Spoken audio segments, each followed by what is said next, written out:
अस्सलाम वालेकुम, मैं रिजवान अज़ान, डॉन न्यूज़ पर आप देख रहे हैं प्रोग्राम इन फोकस। आज के प्रोग्राम में बात करेंगे हम कौमी इदारों की निजकारी से मुताल्लिक। इस हुकूमत ने फैसला किया कि बहुत से इदारों को उनके हिस्से बेचे जाएंगे, उनकी निजकारी की जाएगी। आज के प्रोग्राम में हम खास तौर पर बात करेंगे पाकिस्तान स्टील मिल के मुताल्लिक।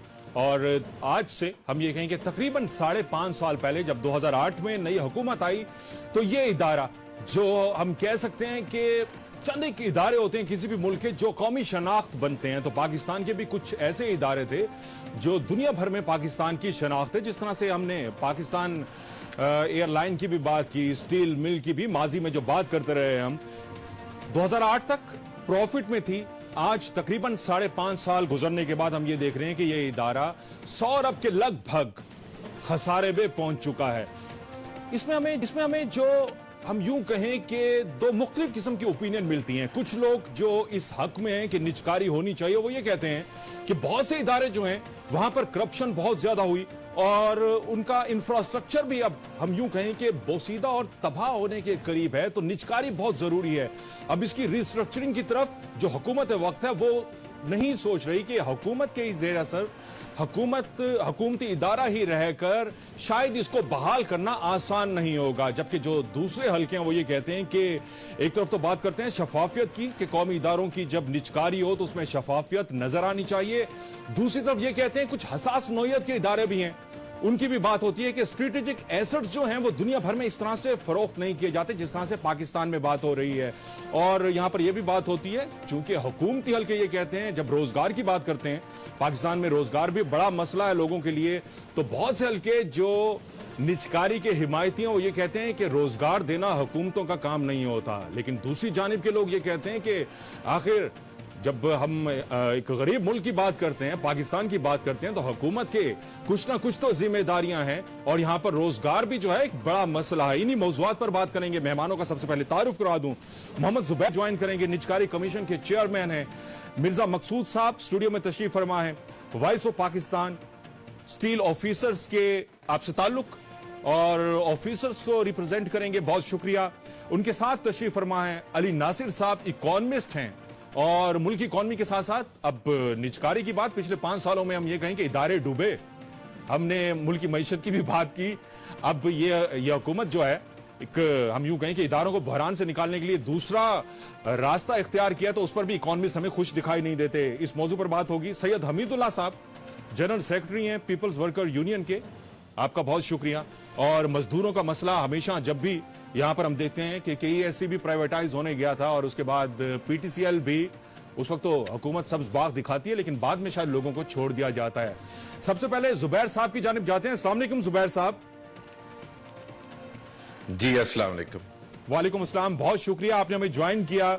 स्टील मिल से मुतल्लिक बात कर लें जुबैर साहब। इसका फैसला दूसरे इदारों की तरह भी और आपकी ज़ेर सदारत जो इजलास था उसमें हो चुका, और पहले ये बता दीजिएगा कि कब तक जो एक प्रोसेस है कब तक स्टार्ट होगा? जी, पहली बात तो मैं वजाहत कर दूं कि जो पिछला इजलास हुआ था जो बोर्ड ऑफ डायरेक्टर्स का 8 और 9 जनवरी को, उसमें पाकिस्तान स्टील नहीं शामिल था। सो ये एक तो ये वजाहत कर दूं, उसमें 8 एंटिटीज थी जिसमें पाकिस्तान इंटरनेशनल एयरलाइंस बिल्कुल था और उसके अलावा OGDCL एंड PPL और 3 बैंक्स जिनके शेयर्स कैपिटल मार्केट में ऑफलोड किए जाएंगे, और 2 छोटे इदारे हैं, नेशनल पावर कंस्ट्रक्शन कंपनी और हैवी इलेक्ट्रिकल कॉम्प्लेक्स। तो ये 8 इदारों का फैसला बोर्ड ऑफ डायरेक्टर्स की मीटिंग में किया गया था। जहां तक पाकिस्तान स्टील का ताल्लुक है, मतलब उस हवाले से तो फैसला हो चुका है कि जो कैबिनेट कमेटी ऑन प्राइवेटाइजेशन है उसने 31 इदारों को फर्स्ट फेज में निजकारी में लाने का फैसला किया था, उसमें पाकिस्तान स्टील भी शामिल है। और पाकिस्तान स्टील के मुतालिक मैं ये भी बता दूं कि अगले जो बोर्ड ऑफ डायरेक्टर्स की मीटिंग होगी उसमें हम जरूर लेके जाएंगे पाकिस्तान स्टील का मसला प्राइवेटाइजेशन के हवाले से। ठीक जुबैर साहब। मिर्जा साहब आपकी जानिब सबसे पहले आ जाता हूं। और जो एक तरफ हुकूमत के पास 2 ही ऑप्शन हो सकते हैं, ठीक है। एक ऑप्शन ये है कि रिस्ट्रक्चरिंग करे और अच्छी मैनेजमेंट के जरिए किसी इदारे को जो है उसको बहाल किया जाए। दूसरा यह है कि उसके हिस्से फरोख्त किए जाए। और यहां पर जैसे जुबैर साहब भी बात कर रहे हैं, तकरीबन हमारे पास जो आदाद शुमार हैं 51% से कम 51% जो है अभी तक जो बात चल रही है उसके हिस्से फरोख्त करने की बात हो रही है। आपका एतराज क्या है जब इदारे की हम सूरत हाल यहां पर देख रहे हैं कि इस तरह की हो चुकी कि जो मुलाजमीन है उनके लिए शायद 4 महीने हो गए तनख्वाहें नहीं मिले? 3 जी, बहुत शुक्रिया रिजवान साहब। सबसे पहले तो ये कि कॉन्टेस्ट को तोड़ के अगर हम देखेंगे तो नहीं पहुंच सकेंगे। मुस्लिम लीग हुकूमत ने जो मंशूर दिया उसमें वाज़ेह तौर पे उनका मतलब नुक्ता नज़र ये था कि जो है वो जो इदारे इस अरसे में बदहाल हुए बदइंतज़ामी की वजह से, करप्शन की वजह से, तो उन्होंने 2 पॉइंट उसमें जो है रखे। एक ये कि अकाउंटेबिलिटी जो है वो मुमकिन बनाई जाएगी और दूसरा जो है वो ये कहा गया कि पहले हम इनको बहाल करने की कोशिश करेंगे, इनको दोबारा चलाने की कोशिश करेंगे, इनकी प्रोफेशनल मैनेजमेंट्स लेकर आएंगे, मेरिट पे मैनेजमेंट्स लेकर आएंगे। अगर फिर भी हम कामयाब नहीं हुए तो फिर सेकंड फेज होगा कि जब हम उसको पब्लिक प्राइवेट पार्टनरशिप या प्राइवेटाइजेशन की जो है ना बात करेंगे। तो हमें तो ये लग रहा है कि जो है 7 महीने गुजर गए और किसी एक भी जो है ना वो हदफ को इन्होंने टच भी नहीं किया और डायरेक्टली जो है वो आप ले आए कि जी इस पे कहना कि जी जो है मुख्तसर साहब जिस तरह से जो बात आप पॉइंट आउट कर रहे हैं मोहम्मद जुबैर साहब से यही पूछने फिर आगे बढ़ते हैं। जुबैर साहब जिस तरह से यहां पर मिर्जा साहब बात कर रहे हैं कि पहले बात हुई थी कि रिहेबिलिटेशन की बात और रिस्ट्रक्चरिंग की बात, मियां नवाज शरीफ अच्छे मैनेजर्स की बात तो हमने ऐलानात इलेक्शन कैंपेन में भी सुने, आप इस पर कुछ वजाहत करना चाहेंगे? जी, पहले तो मैं वजाहत कर दूं कि जब हम प्राइवेटाइजेशन की बात करते हैं या निजकारी की बात करते हैं तो उसमें 2 अमल शामिल होते हैं और वो साथ साथ चलते हैं, एक रिस्ट्रक्चरिंग और प्राइवेटाइजेशन। रिस्ट्रक्चरिंग कोई अलग टॉपिक नहीं है कि हमने पहले सोचा कि रिस्ट्रक्चरिंग करें या ना करें। सिचुएशन ये है कि रिस्ट्रक्चरिंग के हवाले से मैं आपको बता दूं, हमारे जो एनालिस्ट हैं, इकोनॉमिस्ट, ये भी कहते हैं कि रिस्ट्रक्चरिंग पहले इसलिए भी जरूरी होती है अगर आप हमें तो पैसा चाहिए, हमने अगर कोई इदारा बेच रहे हैं। नहीं तो मैंने कब कहा है, मैं तो कह रहा हूं ना, आपने मेरा जवाब सुना नहीं, मैं तो कह रहा हूं कि दोनों प्रोसेस साथ साथ चलते हैं। रिस्ट्रक्चरिंग आजकल आप मेरा जवाब तो सुन लें, मेरा जवाब तो सुन लें। देखें, ये बड़ा इंपॉर्टेंट है क्वेश्चन। अगर मेरा ख्याल है हमारे जितने मेहमान हैं, मैं उनसे कहूंगा कि अगर वो 15-20 दिन पहले का ईसीसी का डिसीजन देखें तो उसमें बड़े क्लियरली ये मौजू ज़ेरे बहस आया था और उसमें वजाहत भी की गई थी कि रिस्ट्रक्चरिंग के हवाले से हम क्या क्या काम कर रहे हैं। अब मसला ये है कि पाकिस्तान स्टील की इतनी खराब सूरत हाल है कि इस वक्त 1.5% कैपेसिटी से भी कम चल रही है। अब उसमें 2 चॉइसेस हैं। एक, उसकी रिस्ट्रक्चरिंग कैसे होती है? रिस्ट्रक्चरिंग होती कैसे? एक होता है कि आप इन्वेस्टमेंट लेके आए, क्योंकि जब तक आप इन्वेस्टमेंट नहीं डालेंगे, पैसा नहीं डालेंगे, तो कैसे एक इदारा ठीक होना शुरू हो जाएगा। दूसरा ये होता है कि एम्प्लॉयज के हवाले से आपने कहा कि अच्छी मैनेजमेंट लेके, अच्छी मैनेजमेंट नहीं, 16-17 हजार एम्प्लॉयज इस वक्त पाकिस्तान स्टील में काम कर रहे हैं। तो जब अगर आपने उसको ठीक करना है तो आपने एक लार्ज स्केल पर मेरिट पर अच्छे एम्प्लॉयज को लेके आएंगे। पिछले जो 5 साल का दौर था पाकिस्तान पीपल्स पार्टी का, उसमें अगर हम देखें जो इंडक्शन की गई थी। जुबैर साहब ब्रेक ले लेते हैं, ब्रेक के बाद जब वापस आते हैं तो आप कह रहे थे कि रिस्ट्रक्चरिंग भी और जब प्राइवेटाइज करने की बात हो रही है तो दोनों चीजें साथ चलेंगी। इन्वेस्टमेंट की जिस तरह से आपने बात की, ब्रेक से वापस आएंगे तो बात करेंगे कि जो मैं सवाल करना चाह रहा था वो ये था कि रिस्ट्रक्चरिंग, कुछ एनालिस्ट, इकोनॉमिस्ट ये कहते हैं कि अगर किसी इदारे को हमें फरोग करना है, उसका हमें पैसा अच्छा चाहिए, तो बेहतर है कि उसकी हालत कुछ बेहतर की जाए ताकि उसकी कीमत अच्छी मिल सके। तो रिस्ट्रक्चरिंग पहला फेज इस तरह से है। और जब हम इन्वेस्टमेंट की बात कर रहे हैं, जिस तरह से आप कह रहे हैं कि इन्वेस्टमेंट आएगी, वो तो फिर उसी सूरत में ही आप तवक्को लगा रहे हैं कि हम उसकी निजकारी करेंगे तब इन्वेस्टमेंट आएगी। ब्रेक लेते हैं नाजरीन, ब्रेक से वापस आते हैं तो फिर बात करते हैं।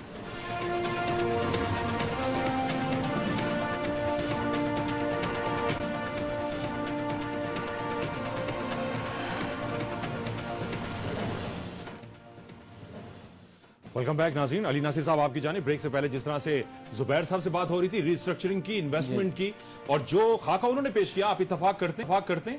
यहां पर मेरा सवाल यह था कि रिस्ट्रक्चरिंग, अच्छी कीमत चाहिए हमें इदारों को, इसलिए फरोख्त किया जा रहा है।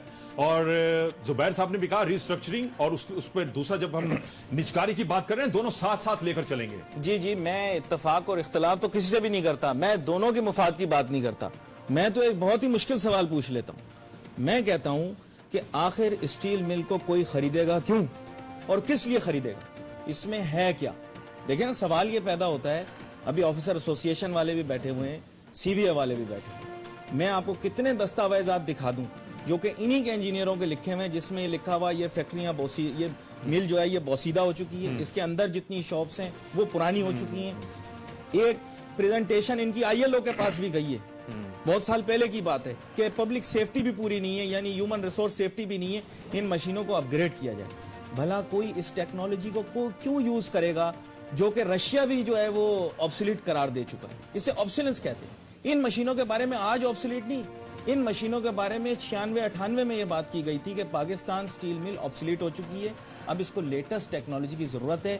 अब इनके पड़ोस में खुली त्वर्की टेक्सटाइल माजरत चाहता हूँ त्वर्की स्टील मिल जो है उसके पास लेटेस्ट टेक्नोलॉजी है, वो इनके 1/10 स्पेस के अंदर इनसे ज्यादा प्रोडक्टिविटी करके दिखाएगी नहीं दिखाएगी। अगर कोई इसे इनकार करके बता दे कि इनके पड़ोस में खुली जो स्टील मिल है जिसके पास लेटेस्ट टेक्नोलॉजी पहले इनको खरीदना भी चाहती थी, वो इससे कम रकबे में, इससे 1/10 रकबे के अंदर इनसे 10 टाइम्स प्रोडक्शन करके दिखा आप सकते खुद ही जिस तरह से कह रहे हैं कि खरीदना क्यों चाहेगा, क्यों खरीदना चाहिए? अली साहब, मैं इस वक्त जो भी बात इन्होंने की है, मसला सिर्फ ये है कि पाकिस्तान स्टील एक बदकिस्मत इदारा है इस मुल्क का, कि जब ये प्रॉफिट में हो तब भी निष्कारी की आवाज़ें, और निष्कारी कर दी गई थी, उन्हें पुनः बेच दिया गया था, उस वक्त भी तो प्रॉफिट में था। आज जिस तरह भी जुबैर साहब ने कहा कि 1.5 प्रोडक्शन है, तो मेरा सिर्फ ये कहना 7 माह हुकूमत को आए हुए हो गए, आज तक कोई डायरेक्शन उन्होंने नहीं दी है।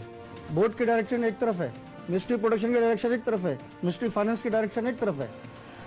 इनका कॉन्स्टिट्यूट किया बोर्ड जो कि कानूनी तौर पे सेक्रेटरी प्रोडक्शन को इन्होंने चेयरमैन ऑफ बोर्ड बना दिया, जो कि गलत है, ताकि पॉलिसी जो है मिनिस्ट्री की भी वही हो और उसकी भी वो, उसमें से वर्कर्स को जो नुमाइंदगी दी गई थी वही बाहर कर दिया। रिजवान साहब, उस मैं बोर्ड की प्रोफेसर से बात करता हूं। उस बोर्ड की सिफारिशात में 28,000 रुपए का जो पैकेज, बेल आउट पैकेज मांगा गया है, क्या आपने उसको देखा है?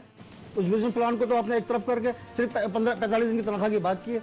मेरा सिर्फ सवाल यह है कि मौजूदा हुकूमत को 7 माह हो गए, इसने पाकिस्तान स्टील की बहाली के लिए क्या प्लान दिया है? छोटा सा सवाल कुछ भी नहीं। नहीं, आपने जो ये कहा ना सर, आपने जो कहा कि पाकिस्तान स्टील इस वक्त बहुत प्रोडक्शन रखती है, हम वहाँ के मजदूर हैं, 3 चीजों की जरूरत है, मनी, नहीं, मैं इसको मना नहीं कर रहा, मैं कह रहा हूं मौजूदा हालत में मशीनरी भी ठीक है, मैन पावर भी मौजूद है, आप मनी का इंतजाम कीजिए। गवर्नमेंट की जिम्मेदारी मनी का इंतजाम करना है। अच्छा हमीदुल्लाह साहब यहाँ पर देखें, आप कुछ कहना चाह रहे हैं? मैं कह रहा हूं कि इस पे जज्बाती फैसला ना करें, आज बिल्कुल मुल्क के निष्कारी को मुस्तरद करते हैं, वहाँ के एक मुस्तरद करें, मैं इसलिए सवाल पूछ रहा हूं आपसे। एक इदारा मेरे सवाल का जवाब दो। नासिर साहब जो कह रहे हैं, जो मशीनरी बोसीदा होने की दुनिया भर में इसी तरह से होता है, रिप्लेस किया जाता है, लेकिन आप उसको रिप्लेस करने के बाद निष्कारी की तरफ जा रहे हैं, मतलब ये तो कोई हल नहीं है। अच्छा, निष्कारी की वजह भी जब आप, इसका मैं जवाब दे जुबैर साहब आपकी जानिब आ जाता हूं। रिजवान साहब जी, जुबैर साहब जी, जुबैर साहब, एक तो जी, मैं आप कह रहे हैं 5 सालों में चाहता हूं। पाकिस्तान पीपल्स पार्टी से आपकी एफिलिएशन है, तो पाकिस्तान पीपल्स पार्टी ने भी, सियासतदानों ने जब इस नहज पे पहुंचा दिया अली नासिर, ये नई हुकूमत के लिए भी सैंडविच वैल्यू पे भेजना चाहता हूं, कबाड़ की वैल्यू पे भेजना चाहता हूं। 2008 में प्रॉफिट में थी हमीदुल्लाह साहब, लेकिन इंटरनेशनल क्राइसिस है, पूरी इंडस्ट्री नहीं, उस पे क्राइसिस, इंटरनेशनल क्राइसिस का असर इस पर भी पड़ा। बात यह है कि पहले आपने करप्शन की बात की, फिर ये जो आप इंटरनेशनल क्राइसिस की बात कर रहे हैं, जुबैर साहब ने अभी जो बात की, जुबैर साहब ने अभी बात की 1.5 के ऊपर जो है प्रोडक्शन है, इसे निष्कारी का हाल है। तो जब ये प्रोडक्शन की बात नहीं की, उन्होंने प्रोडक्शन की बात की, उन्हीं से जानते हैं 2 से 5% तक प्रोडक्शन है एक ऐसे इदारे की है। इस नहज पर जुबैर साहब आपकी जानिब आता हूं, जो आप बात करना चाह रहे हैं वो भी मेरा प्लीज जवाब तो देने दें, आप सवाल पूछने की जरूरत नहीं, मैं जवाब आपने निष्कारी का फैसले वाली बात करने के बाद तो फिर हमको जज्बाती कर दिया है। ये वो एसिड है पाकिस्तान का, इसको अगर निष्कारी की बात आप करेंगे तो फिर हम जज्बाती तो होंगे। चलें जुबैर साहब से जवाब लेते हैं। अच्छा जी जुबैर साहब, सवाल मुझे जवाब तो देने दें। जी। देखिए, बात बड़ी सिंपल सी है, इसमें जज्बात में आने की बात नहीं है। बड़ी अच्छी बात अली नासिर ने भी की है, और ये जो मेरा ख्याल है स्टील मिल को रिप्रेजेंट कर रहे हैं, इन्होंने भी अच्छी बात की है कि 3-4 चीजें चाहिए होती हैं। एक सबसे जरूरी चीज है पैसा, इन्वेस्टमेंट, कि अगर वो बोसीदा है, उसकी मशीनरी जो कि है, बिल्कुल सही कह रहे हैं, और अगर उसकी प्रोडक्शन इतनी कम है, और जब तक आप इन्वेस्टमेंट नहीं करेंगे तो वो इम्प्रूव नहीं हो सकता। ये तो बिल्कुल एक सिंपल सा फॉर्मूला है, इसमें कोई रॉकेट साइंस नहीं है। पैसा किसके पास है? हुकूमत के पास पैसा है, सर आईपीपीएस को देने के लिए वन टाइम के ऊपर आपको 5 रुपए सर मेरा प्लीज नहीं बात सुन ले, पैसा इसी गवर्नमेंट ने निकाल के दिया। इनसे जवाब ले, जब आप मेरी कहते बात हो तो पिछली सुनो। गवर्नमेंट ने खजाना खाली कर दिया, आप आईपीपीएस को जो है वो 500 रुपए निकालते हैं, स्टील मिल जैसा एक इदारा। नहीं यार सुन हमें तो लेना, मेरी बात सुन तो ले। आपकी बात बड़ी वैलिड है, लेकिन मैं जवाब दे लें। जुबैर साहब प्लीज जवाब जी देखिए, पिछले साल जो टोटल नेशनल इनकम थी ना फेडरल बोर्ड ऑफ रेवेन्यू की, वो 2000 बिलियन से कम थी, ठीक है, और वो हमारी हुकूमत नहीं थी, 2000 बिलियन से कम थी। अगर उस 2000 बिलियन में से 500 बिलियन यानी कि 25% से ज्यादा सिर्फ कौमी इदारों की जो खसारा है उसको पुर करने में लगाएंगे, तो आप खुद बताएं ये तो इन्वेस्टमेंट कहां से आएगी? अभी तो सिर्फ उसको जुबैर साहब इधर मैं एक बात कहूंगा कि इन्वेस्टमेंट आज तक पाकिस्तान स्टील को किसी हुकूमत ने सब्सिडी नहीं दी जुबैर है। साहब, अगर आपने किसी- जब भी दिया उसको जुबैर साहब, कमर्शियल लोन दिया है। अब हमारे जो 2-3 बड़े इदारे जिसको हम यार ये मुझे भी पूरी बात करने देना। देख नहीं आप बात अभी तो ऐसी कर रहे हैं ना कि 500 रुपए पाकिस्तान स्टील को 500 आज तक बिलियन कभी रुपए- सब्सिडी नहीं दी गई, जब भी दिया गया कमर्शियल लोन सबसे हम तो ज्यादा देते हैं आज कमर्शियल लोन। अभी इस वक्त पिछले 7 महीने में सबसे ज्यादा पैसा पाकिस्तान साहब, स्टील को अच्छा, दिया गया है। कितना दिया सर? जुबैर आप साहब, तो पैसा क्लियर करें। सिर्फ उसको जुबैर साहब क्या आपको जुबैर साहब क्या आपको लगता है कि अगर आप कोशिश करते तो तब भी खसारे से गवर्नमेंट ऑफ पाकिस्तान इसको नहीं निकाल सकती थी, जिस तरह से आप कह रहे हैं कैसे investment मतलब पाकिस्तान आपकी की- अगर दुकान बंद होगी, माइंड सेट अगर अगर आज आज इस हुकूमत का माइंड सेट है उसको बेचना है। नहीं नहीं जुबैर साहब, माइंड जवाब सेट दे की रहे बात हैं। नहीं देखिए है, ना। माइंड सेट की जुबैर बात साहब, नहीं है, ये मुझे समझ नहीं आ रही साहब, कि जो आपकी प्राइवेट बात- सेक्टर से मैं investment आपकी करने बात के लिए जुबैर साहब तैयार है, एक्सेप्ट करता है कि जो आप ये investment- कहते हैं कि 7 माह में हमने इतना पैसा पाकिस्तान स्टील को बहाली के लिए दिया है, ये बहाल नहीं कर सके वहां के मजदूर, वहां के अफसर। दिया है ना? आपने हर नहीं महीने- दिया आप तक, हर सिर्फ महीने 2.5 2 से 3 बिलियन हमने मुलाकात दे रहे करके उनसे लिया था वज़ीर ख़ज़ाना से तनख्वाह की मदद। अभी ऐलान हुआ है, शायद आप तक पहुंचे या नहीं पहुंचे, आप 4 अपने महीने सीएफओ के पास उनका चले अपना जाइए, बोर्ड बना आप हुआ, अपने वो मैनेजिंग 28 डायरेक्टर के रुपए पास चले जाइए और आप उनसे इतनी पूछ तनख्वाह दे लें रहे कि हैं। हर आप चलो महीने पाकिस्तान स्टील से। जुबैर साहब जुबैर साहब नहीं तो 2 से 3 बिलियन रुपए हर महीने दे रहे हैं, 2 से 3 बिलियन रुपए हर महीने पाकिस्तान स्टील को दे रहे हैं, उनके भी और आप ये कह रहे हैं कि कोई पैसा नहीं दिया, और पैसा अभी देने के 2.9 के अलावा बावजूद क्या दिया? पैसा उसके लिए मंतक पे थोड़ी अगर आप इजाजत दें तो थोड़ी सी बात कर ले। मैं आपको कह रहा हूँ, चैलेंज कर रहा हूँ, आप कर ले उस बात अपने को। मैनेजिंग डायरेक्टर या सीएफओ से कंफर्म कर लें कि आपको कितना पैसा दिया गया है। बात मैं बड़ी सिंपल कर रहा हूँ, देखिए तो आप अभी तो देखें कि 7 महीने में 2.2 मैंने जो इसका मतलब है कि 7 महीने में 14 अरब रुपए दे कह चुके रहे हैं हैं। कि हर महीने हम 2-3 अरब दे रहे हैं। तो बिल्कुल दे रहे तो I हैं, don't know। आप अपने सैलरी का पैकेज उठा के जुबैर साहब अगर बात कर रहे हैं, जुबैर साहब आप- बात कर रहे हैं, तो जाहिर है हमें उसको एविडेंस से बात करनी है, क्योंकि वो अगर कह रहे हैं यहाँ पे बैठे हैं साबित करेंगे सर, एविडेंस से बात कर रहे हैं, साबित करेंगे कि आपको आज तक रिकॉर्ड बेहतर हैं। मैं आपको साबित कर रहा हूं, जब ये 7 माह में इन्होंने कुछ नहीं दिया, सिर्फ 2.9 दिया, वो भी तनख्वाहों की मद में।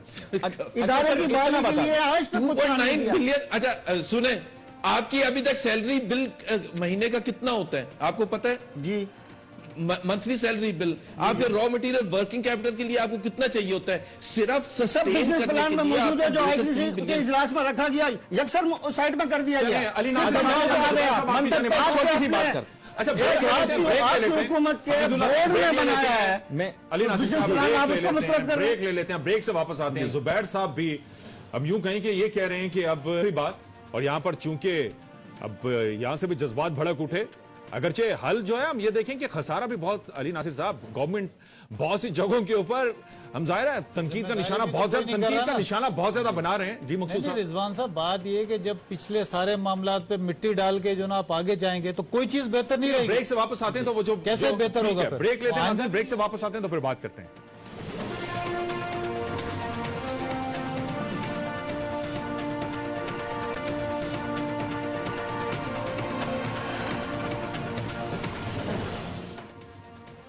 वेलकम बैक नाज़रीन। नासिर साहब आपकी जानिब, जुबैर साहब भी जिस तरह से बात कर रहे थे, वसाइल की कमी की बात यहां पर कि इन्वेस्टमेंट मजीद पाकिस्तान गवर्नमेंट कितनी इन्वेस्टमेंट करे, और जिस तरह से आपने भी कहा कि स्टील मिल का जो हशर हो चुका, और गवर्नमेंट ने तो यही ठान ली कि इसको निचकारी इसकी की जाए, ताकि इसकी हम ये कहें कि इसको बेहतर किया जा सके इस जरिए से। तो इत्तफाक है, आपको इख्तलाफ है? मैंने तो पकड़ ही दूसरी तरफ से लिया है। मैं कह रहा हूं कि खरीदार भला आएगा क्यों, वो देखें। अच्छा चलें, आप पहले भी बात कर रहे थे, मैं ये कहता हूं, चलें, खरीदार क्यों आएगा, कौन आ रहा है? भाई कोई एसेट खरीदेगा ना, कोई असासा खरीदेगा तो उसके पैसे देगा ना।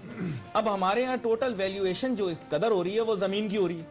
9,000 एकड़ सर 19,000 है, 9,000 है, जो भी है, ये बेहतर जानते होंगे, लेकिन 1 एकड़ जमीन पोर्ट कासिम के अंदर आज किस मकसूद साहब 20,000 या 19,000 यानी 20,000 के करीब 20,000 एकड़ जमीन। अच्छा, ये जनरल मुशर्रफ के दौर में, जनरल मुशर्रफ के दौर में नहीं भी कह रहा, मैं सिर्फ आपकी बात को सेकंड कर रहा हूँ कि जावेदार सीमेंट फैक्ट्री को प्राइवेटाइज किया गया, आज वहाँ न्यू नाजमाबाद बनाया जा रहा है। अच्छा, यहाँ भी जमीन पे नजर है और यहाँ प्लाजा बनाने के मसले पे, लेकिन ये नहीं।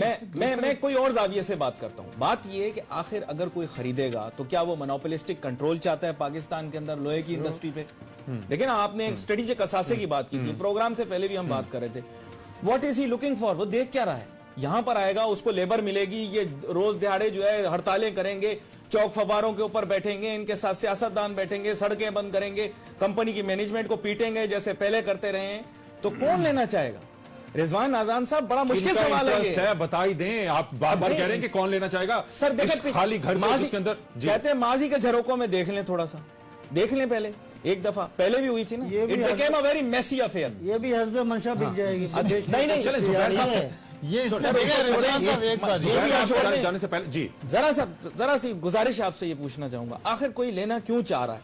कोई वजह होगी। अब माजी के झरोकों में जरा सा देख लिया, 2006 के अंदर जो मामला हुआ, उसके बाद जो सुप्रीम कोर्ट का फैसला है, उसमें अल्फाज इस्तेमाल हुए इनडिसेंट हेस्ट, यानी कि बेहुदा उजलत।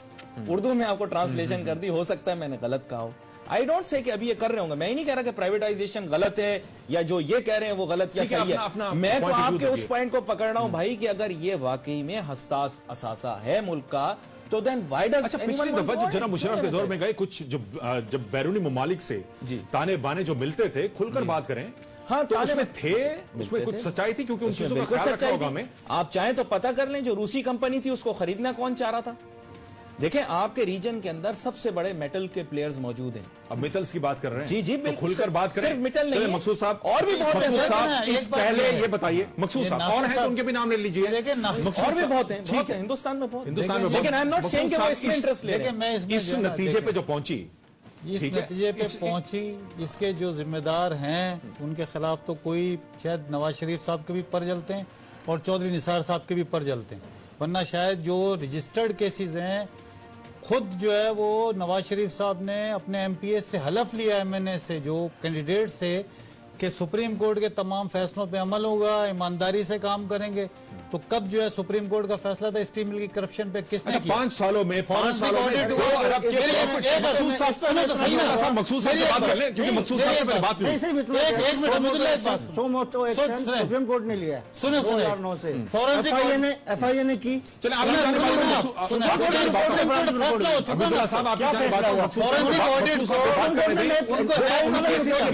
केसेस की बात बता बेसिकली देखें, वो केस चल रहा है, चले मकसूद साहब से बात करें। नैब को जो है उन्होंने 3 महीने में, अप्रैल 2012 में 3 महीने का टाइम दिया था इसको रेफरेंस और इनके कार्रवाई करने का, आज तक नहीं हुआ।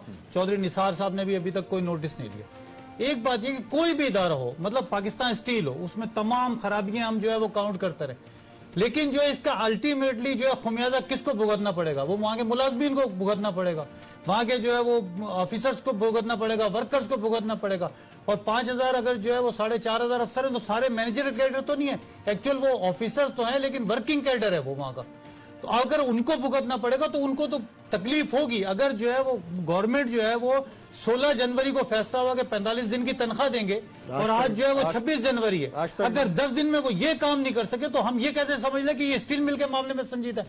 भाई ये स्टील मिल के मामले में संजीदा ही नहीं है। संजीदा होते तो 7 महीने में। तो एक नुकता मैं आपको एक आखिरी बात देखें, ये बिल्कुल तय है, तमाम लोग कह रहे हैं, जुबैर साहब को तो एक टास्क दिया गया इसलिए कि वो प्राइवेटाइजेशन को जो है रिप्रेजेंट करते हैं ना। बेसिकली इशू तो ये था कि मिनिस्ट्री तो पहले फाइनल करे, मिनिस्ट्री तो हाथ उठा के बोले कि अब हम ये कुछ नहीं कर सकते, उन्होंने तो नहीं कहा। लेकिन जो है वो सब वहां बैठ के ईसीसी में या प्राइवेटाइजेशन की कैबिनेट कमेटी में बैठ के आपने जो है ना वो एक तय कर लिया। अब आप मुझे बताएं कि सब कहते हैं कि 26% शेयर होंगे, तो जो 74% जिसका शेयर होगा उसकी इन्वेस्टमेंट कौन देगी? गवर्नमेंट नहीं देगी। जब गवर्नमेंट वो इन्वेस्टमेंट देना चाहती है उस तरफ से 26% शेयर के साथ, तो पाकिस्तान में कोई ईमानदार मैनेजमेंट नहीं मिलती इनको। 7 महीने में नहीं मिला कि किसी को लगाएं, चलाएं। और मैं बिल्कुल ये साबित करता हूं, जुबैर साहब खुद विजिट करके देख लें, अगर ये प्लांट जो है वो जिसके बारे में नासिर साहब कहते हैं कि इतने फरसूदा हो गए, हम साबित करते हैं। मसलन आप जो पावर प्लांट देखे नासिर साहब ने जो 165 फरसूदा की बात की थी उसका मैंने मतलब उसको पहले बात की थी। वो गलत है। तो अभी मंसूब किया, मुझे 1 मिनट दें। अली नासिर आप साहब, इंटरनेशनल कोई अली भी नासिर मेटलर्जिस्ट साहब, बुला लें। जब फरसूदा जब कोई मशीनरी लगती है उसका मतलब ये नहीं होता कि बेच दिया जाए। अली नासिर साहब का मतलब ये भी हरगिज़ नहीं था, उसको रिप्लेस करना होता है। हम ये कहते हैं कि आप देखिए 6 बिलियन 6 बिलियन आप पावर प्लांट पे लगा रहे हैं कराची में। पाकिस्तान स्टील का 165 जो है मेगावाट का प्लांट है। कोई नुकसान में आ रहा है तो आप मशीन ना करवाएं। आप अगर एक सवाल का जवाब देने सर, कोई इंटरनेशनल मेटलर्जिस्ट बुला लें, कोई इंटरनेशनल स्टील मिल जो अभी चला रहा है उसको बुला लें और ये साबित करके दिखा दें कि एफिशिएंट ऑपरेशन है। मैं निजकारी के ऊपर बात ही नहीं कर रहा भाई, मैं तो ये बात कर रहा हूं कि आपकी मशीनें फुसूद है, मैं कह रहा हूं आप उसमें बेहतर करें, आप करें नहीं। पूरी हुकूमत लगी होगी इसको सफा करने में, तो आप बेहतर नहीं करना मकसूद साहब, चाहिए। मकसूद साहब, 7 मकसूद साहब, महीने से कोई इन 5 डायरेक्शन सालों में किस इदारे 100 की अरब है गवर्नमेंट की? 5 सालों में 100 अरब रुपए के करीब जो वजह भी अब बताई जा रही है उसमें मुस्लिम लीग नून की रिस्पॉन्सिबिलिटी नहीं थी। वो है 100 अरब क्या है क्या? नहीं, मैं जुबैर साहब की जानिब जाता हूं, फिर बात करें। पिछले 7 में 15 अरब 40 अरब रुपया नेशनल बैंक की लायबिलिटी, 12 अरब रुपए सुई सदन और इसके सरचार्जेस के हवाले से, 30 अरब रुपए मुलाजमीन की ग्रेजुएटी और उसके हवाले से, 106 अरब या 100 अरब तक ये जो रेफरेंसेस थे करप्शन के हवाले से वो क्या है, किन लोगों पर हैं जो आपने जो चौधरी निसार साहब ने आज जितने केस हैं पर हैं, मोइन आफ्ताब जुबैर साहब, हैं, जुबैर साहब आपकी शमशाद जानिब कुरैशी आता पे हूं, हैं। जुबैर साहब आपकी जानिब आता हूं, जिन लोगों पर चूंकि मुस्लिम लीग नून भी कहती रही कि करप्ट लोगों को पकड़ा जाएगा और जिस तरह से स्टील मिल की भी बात हो रही है, 2008 में जब मिलिट्री डिक्टेटर जाता है तो स्टील मिल उस वक्त प्रॉफिट में थी। जमहूरी हुकूमत आई 5 सालों के दौरान, पाकिस्तान पीपल्स पार्टी और उसकी इत्तेहादियों की हुकूमत, तो 100 अरब रुपए के करीब खसारा चला गया। यहां पर हमीदुल्लाह साहब बैठे हैं, जाहिर है जब यहां पर हम प्राइवेटाइजेशन की बात कर रहे हैं, आपके हकूक की बात कर रहे हैं, तो पाकिस्तान पीपल्स पार्टी की वजह से खसारा भी हुआ और करप्शन की बात होती रही। जुबैर साहब, उन करप्ट लोगों को पकड़ने के लिए क्या किया अब तक? यार मुझे प्लीज जवाब, मैं उस पर बाद में जाऊंगा, पहले ये बात सुन लें। एक देखिए, हम एक प्राइवेट सेक्टर से एक ऐसे किसी कंपनी को लाना चाहते हैं जो इसमें इन्वेस्टमेंट करे। इसमें घबराने की कोई बात नहीं है। एम्प्लॉयज को किस चीज की घबराहट है कि अगर एक इदारा प्रॉफिटेबल, उसमें मॉडर्नाइजेशन होगी, उसमें इन्वेस्टमेंट आएगी और वो क्वालिटी सर्विसेज पाकिस्तान की इंडस्ट्री को प्रोवाइड करेगा, तो उसमें किसको नुकसान किसको होगा? पाकिस्तान का फायदा होगा अगर इन्वेस्टमेंट आएगी, पाकिस्तान के अवाम को फायदा होगा अगर क्वालिटी, और पाकिस्तान की बिजनेस को फायदा होगा अगर क्वालिटी स्टील मिलेगा। तो और जो मेहनत करने वाले सर, मोनोपोली कायम हो जाएगी। आप खुद समझते हैं अच्छी तरह से कि गवर्नमेंट का ये एसेट आप अगर इस तरह कर देंगे तो मोनोपोली स्टील की, ये गरीब आदमी सरिया खरीदने से मोहताज हो जाएगा। इतनी देर से बात कर रहे थे नहीं सर, जिस तरह उन्होंने बात की, साहब अपनी बात कर लें। जुबैर साहब हमें ये समझा रहे हैं फाइनेंस कैसे उसके है। बाद जवाब दे दीजिएगा, उसके बाद जवाब दे दीजिएगा। जुबैर साहब के पास बहुत देर से गए हम, वो ताकि जवाब दे दें। जी मैं सिर्फ ये पूछ रहा हूं कि ये जो कंसर्न है, कंसर्न किस वजह से, मुझे नहीं समझ आता कि अगर एक इदारा है, आपका अपना डॉन इदारा है, अगर उसमें कोई इन्वेस्टमेंट होती है, अगर वो प्रॉफिटेबल होता है, अच्छे उसके रिजल्ट्स होते हैं, तो तमाम एम्प्लॉयज को फायदा होगा या नुकसान होगा? आज हम कह रहे हैं कि खसारे में चल रही है, ये तो सब एग्री करते हैं। इन्वेस्टमेंट हुकूमत के पास है नहीं करने के लिए, तो उसकी बहाली तो रोज बरोज खराब से खराब तर होती चली जाएगी। और उसको ठीक करने के लिए आपने कोई अब तक डायरेक्शन, सर जुबैर साहब कोई डायरेक्शन सामने नहीं बात कर रहे हैं। ब्रेक का वक्त हुआ चाहता है, ब्रेक से वापस आते हैं तो बात करते हैं। जुबैर साहब भी जिस तरह से कह रहे हैं, यकीनी तौर पर यहाँ पर पीआईए का जो हशर हुआ, हर शख्स चाहता है कि पीआईए बेहतर किया जाए। दूसरे इदारों की बात हो रही है यहाँ पर और स्टील मिल की भी। लेकिन जो आपने कहा कि खदशात क्या है लोगों को, खदशात ये हैं कि जो माजी के कुछ तजर्बात हैं, जिस तरह से केईएसई में अभी पिछले हम कहें कि 8-9 महीने, बल्कि 1 साल से ज्यादा का अरसा हो गया, अब 7 महीने 8 महीने तो मुस्लिम लीग नून को हो गए, जिस तरह से लोगों को निकाला गया और हमने यहां पर धरने देखे, तो लोगों को खदशात जुबैर साहब बहुत ज्यादा हैं। ब्रेक लेते हैं नाज़रीन, ब्रेक से वापस आते हैं तो फिर बात करते हैं।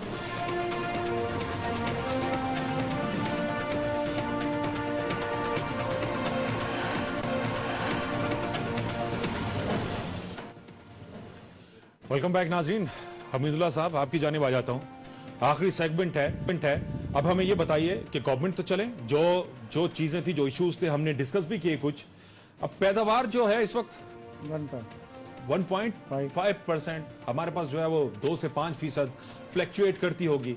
और कहा यह जा रहा है, एक्सपर्ट्स ये कहते हैं कि 80% पैदावार इसकी हो, 100% पे ना भी काम करे, 80% हो, तो जो मजदूर हैं इस वक्त काम कर रहे हैं, जो पूरा अमला है, ऑफिसर्स भी बीच में 18,000 के करीब लोग हैं, उनको प्रॉफिट में भी जा सकती है, उनको जो है हम तनख्वाहें भी मिल सकती हैं। अभी तो तनख्वाहें आपकी नहीं मिल रही। हल क्या है इस वक्त? मैं इस वक्त ये अभी जो बोर्ड आईसीसी का इजलास हुआ है, इसमें बोर्ड ऑफ डायरेक्टर की 3 सजेशन गई। उसमें जो उन्होंने 28 अरब रुपए मांगे हैं, उस 28 अरब रुपए में उन्होंने पूरा क्लियर करके दिया, पूरा बिजनेस प्लान दिया है। एक बार आप इसको एग्री तो करें, अपने बोर्ड की सिफारिशात को एग्री कर लें। खुद कॉन्स्टिट्यूट किया है बोर्ड इन्होंने, उससे सिफारिश की है 28 अरब की, इसको एक मरतबा दें वन गो में। ये इस तरह नहीं हो कि टुकड़ों में मिल रहा है। आज जिस चीज की जरूरत है, आप खुद कह रहे हैं ना कि 2 अरब रुपए महीना नुकसान में है। अगर आप 3 अरब 3 महीने के बाद देंगे तो हम ऑलरेडी 6 अरब पे जा चुके होंगे उस नुकसान पर। मेरा कहने का मकसद है कि इसको एग्री करें और ये दें। ये पहले कोशिश है, इसको प्लान में है 40% का तो प्लान ही नहीं था। वो तो इस तरह से मुमकिन ही नहीं है ना कि आप एक खसारे में जा रहा हो और एक महीने में आप 2 अरब रुपए दें, तो इस तरह से खसारा तो खत्म नहीं होगा। आप 28 अरब रुपए जो बिजनेस प्लान के तहत मांगा है, उसके तहत सिर्फ 1.5 साल के अंदर ये ब्रेक इवन पे जा रहा है। खुद उनके बोर्ड ऑफ डायरेक्टर के सजेशन में मौजूद है। आप अपने बोर्ड ऑफ डायरेक्टर की सजेशन तो मांग लें अगर इस इदारे से मोहब्बत है। मैं आपसे वाहिद इदारा है, इसका जवाब मैं दे दूं। मैं सर आप मैं कह रहा हूँ ये एक वाहिद इदारा है। इसका जी जुबैर साहब, जब हम एक मिनट से इनको बताना चाहता हूँ कि सर आप सुन लें जुबैर साहब, 4 महीने से तनख्वाह नहीं है। 28 अरब 1 मिनट मैं आपसे जो कह रहा हूँ, मैं सिर्फ जहन से आपका जहन क्लियर कर रहा हूँ। 4 महीने तनख्वाह नहीं है, मजदूर रोड पे नहीं है, लेकिन आपकी निष्कारी के बाद मजदूर रोड पे होगा। ठीक है, इसलिए किसी इदारे से जुबैर साहब जी जुबैर साहब। अच्छा 28 आप सिर्फ बात कर रहे हैं पाकिस्तान स्टील की, हमें पूरे पाकिस्तान को देखना है। और 60 एंटिटीज हैं जो कि कोई 20 अरब मांग रहा है, कोई 15 अरब मांग रहा है, कोई 30 अरब मांग रहा है उसको रिवाइव करने के लिए। तो अगर आप टोटल ऐड करेंगे तो इतनी तो हमारी इनकम नहीं है जितने मांग रहे हैं। तो सिर्फ आपको तो नहीं देने, पीआईए को भी देने, पाकिस्तान पोस्ट बड़ा वेक है, फर्स्ट वुमन बैंक को भी देने, स्विस बैंक को भी देने, नेशनल बैंक को भी देने। ये कौमी असासा है, आप मुझे बता दें ये कौमी असासा, ये एटम बम की सूरत में आज हम बैठे हैं, एटमी पावर इस पर पाकिस्तान इंटरनेशनल एयरलाइन कौमी असासा नहीं है। बिल्कुल है, लेकिन आप इसको तो क्लियर करें कि आज तक नहीं। जुबैर साहब आप क्लियर करें कि कभी आपने इसको ग्रांट दी हो, कभी इसको सब्सिडी दी हो। जुबैर साहब, पाकिस्तान स्टील को आज तक न ग्रांट दिया गया। अभी की बात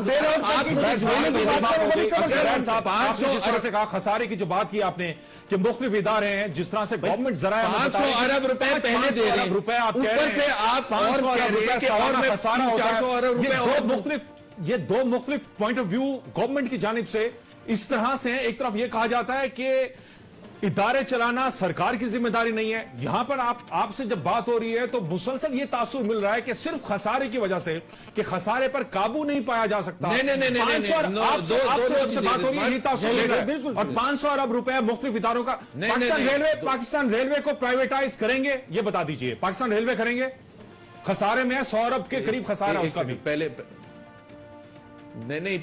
मैं वजाहत कर दूं, सिर्फ खसारा is not the only reason.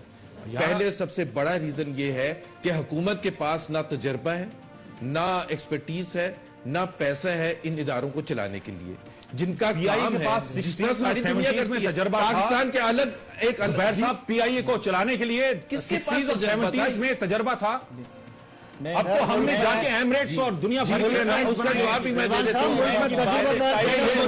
बात हो गई कि तजर्बा नहीं है सर, मुल्क में तजुर्बा का। और जब 2008 में पाकिस्तान आप लोगों की नीयत सही नहीं है उस वक्त पाकिस्तान।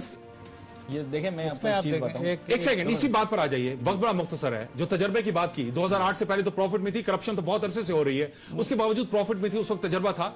पाकिस्तान एयरलाइन जो है 60s में 70s में हमारे लोग ट्रेन लोग जो जाके दुनिया भर की एयरलाइन डायरेक्टर की तफसील दे दूं। मैं एक मिनट रिजवान साहब आपकी इस बात में फिर से कहूंगा कि ट्रेन के कैडर मौजूद है मुल्क में, इनकी नीयत सही नहीं है। इदारे चलाने की नियत हो, कैडर मौजूद है। अच्छे मैनेजर्स दुनिया भर में पाकिस्तान के जो टैलेंटेड लोग हैं, जो बाहर हैं इस वक्त अपनी सर्विसेज जो है दुनिया भर के इदारों में दे रहे हैं, तो उनको बात हमेशा यहां पर यह होती है कि उनको भी तो लाया जा सकता है।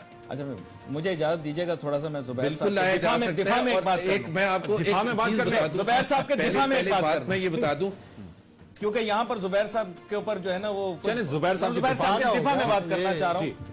देखें, वो बड़े ही सुलझे हुए शख्स हैं, पढ़े लिखे शख्स हैं, जो कि हुकूमत के अंदर जिन लोगों की कमी है, तो ये है कि उनकी वजह से अगर कोई अच्छा काम हो सके तो हो सकता है हमारी रिकमेंडेशंस आज जो जा रही हैं उनके फायदे में आ जाए। ये बात उन्होंने बिल्कुल सही की। हमारे पास तजुर्बे की कमी है। बोर्ड ऑफ डायरेक्टर्स की जरा तफसील दे दूं आपको।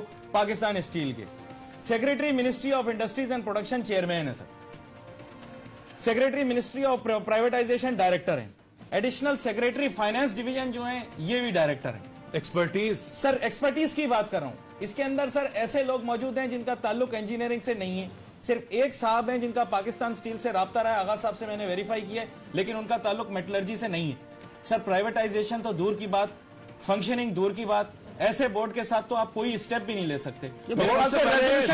रेजोल्यूशन भी साइन नहीं हो सकती। रिजवान साहब एक बात और है, और ये इस पे जो है ना रिजवान साहब देखें, इस पे जो है ना बात तवज्जो उनकी करनी तरफ से चाहिए। तजुर्बे की कमी है। जुबैर साहब हमारे को यहाँ तवज्जो लोग- करनी चाहिए। मेरा पॉइंट ये है बेसिकली कि देखें, जुबैर साहब तो प्राइवेटाइजेशन को फेवर करते हैं, वो रिप्रेजेंट करते हैं, वो तो उस तक उन्होंने रहें। करना है, सही ठीक है, है, वो जी तो हाँ। करें।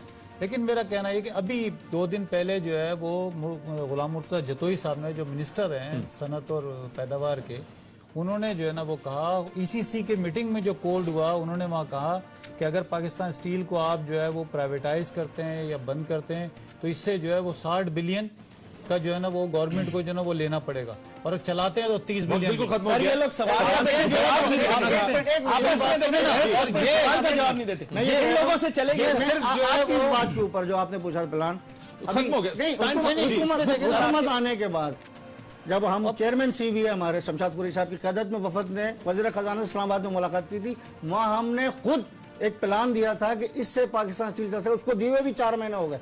क्रेडिबिलिटी खत्म हो गई। आप एक फाजिल मेहमान सवालों का जवाब नहीं दे सके। एक मामूली सा सवाल मैंने पूछा ठीक था। है, किसी दूसरी नशिस्त में मामूली सा वक्त बिल्कुल खत्म हो गया। वक्त खत्म हो गया। रिजवान 7 खान को महीने में इजाजत जो दीजिए। अल्लाह हाफिज। कुछ नहीं कर सके तो आप करें।